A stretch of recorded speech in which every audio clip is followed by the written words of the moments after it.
সমস্যায় অর্থাৎ অভয়ার বাবা তিনিও আপাতত সাথেই থাকবেন।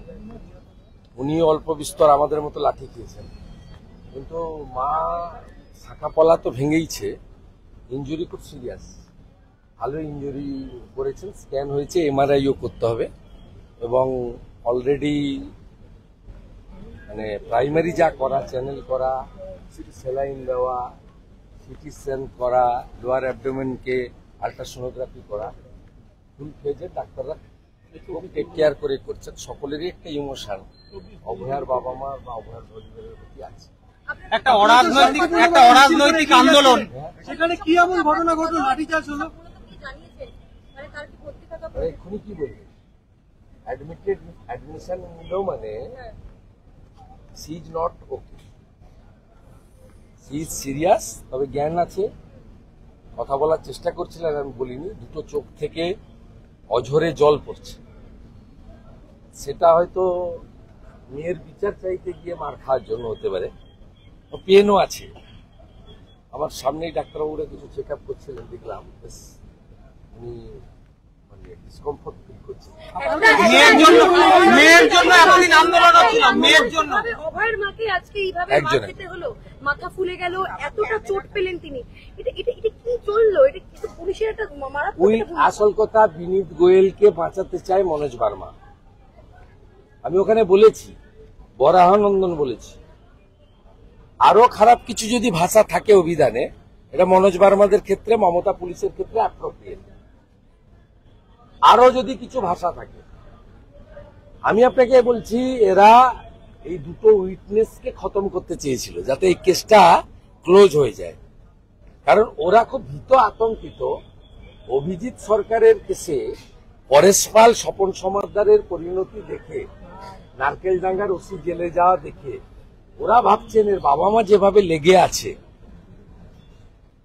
কোর্টে যেভাবে লড়াই করছে, 18 আগস্ট আবার ডেট আছে যেটা সুপ্রিম কোর্ট থেকে ফিরিয়ে দিয়েছে কেস, এরা দুজন তো নাছড় বাঁধা।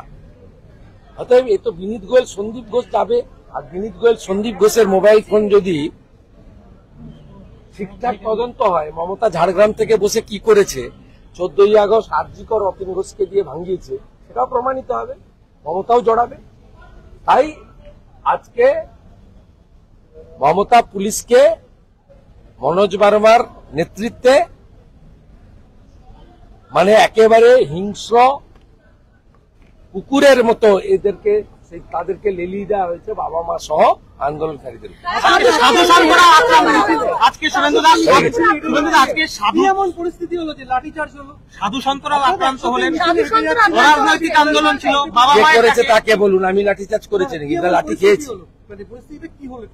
পুলিশের ব্যবস্থা ছিল, আমরা দেখুন এর আগে যত নবান্ন অভিযান হয়েছে অনেকেই সেটিং করে করেন, আমরা তো পুলিশের সঙ্গে কথা বলিনি, সেই কারণে জাভেদ শামীমরা, সুপ্রতিম সরকাররা, মনোজ বার্মারা বলছিলেন কে ডেকেছে জানি না, কত লোক হবে জানি না, কোত্থেকে হবে জানি না, কেন বলে করতে হবে? হাইকোর্ট তো বলেই দিয়েছে এটা রাইট। আপনি ভিডিওগুলো দেখুন, ওয়ান সাইডেড, একটা সিঙ্গেল লাঠি ছিল না কারোর হাতে, কতগুলো ব্যানার ছিল, তাও প্লাস্টিকের স্টিকে, একটা লোকের হাতে ইট পাথর ছিল না।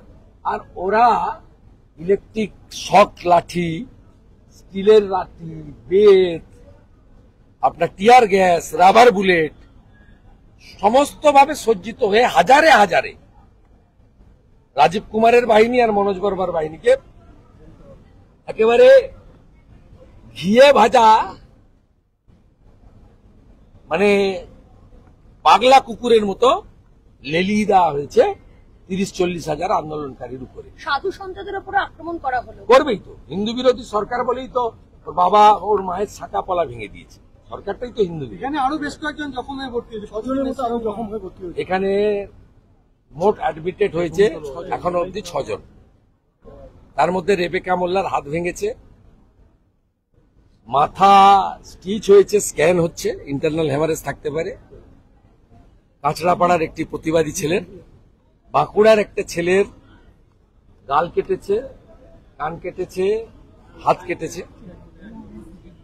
এর বাইরেও আরো 15-16 জনকে কাউন্সিলর সজল ঘোষের নার্সিংহোমে এবং রেলের হসপিটালে করা হয়েছে। আমরা সিদ্ধান্তই নিয়েছিলাম কোনো ইনজোর্ডকে মমতার হসপিটালে পাঠাবো না। যেখানে অভয়া বোন সেফ নয়, সেখানে কোনো লোক সেফ নয় বলে আমরা মনে করি। তারা যখন আসলেন রাস্তাতে বিভিন্ন জায়গায় বাধা পেলেন, পুলিশের তাদের আটকালো, গাড়ি থামিয়ে ছবি তুললো, বারংবার এই বাধার মুখে তারা পড়লো। সকাল 9টা থেকে বেরিয়েছি, 12:30টার সময় পৌঁছেছি। আমি হসপিটাল কর্তৃপক্ষকে অনুরোধ করলাম একটু কিছু খাবার দেন বাবাকে। 9টার আগে বেরিয়েছে, এখন বিকেল 5টা বাজে, কমপ্লিটলি অভুক্ত। যার হুঁশ আছে তার নাম মানুষ। আমি মনে করি এই রাজ্যের মুখ্যমন্ত্রী হুঁশ নেই, তাই তিনি অমানুষ।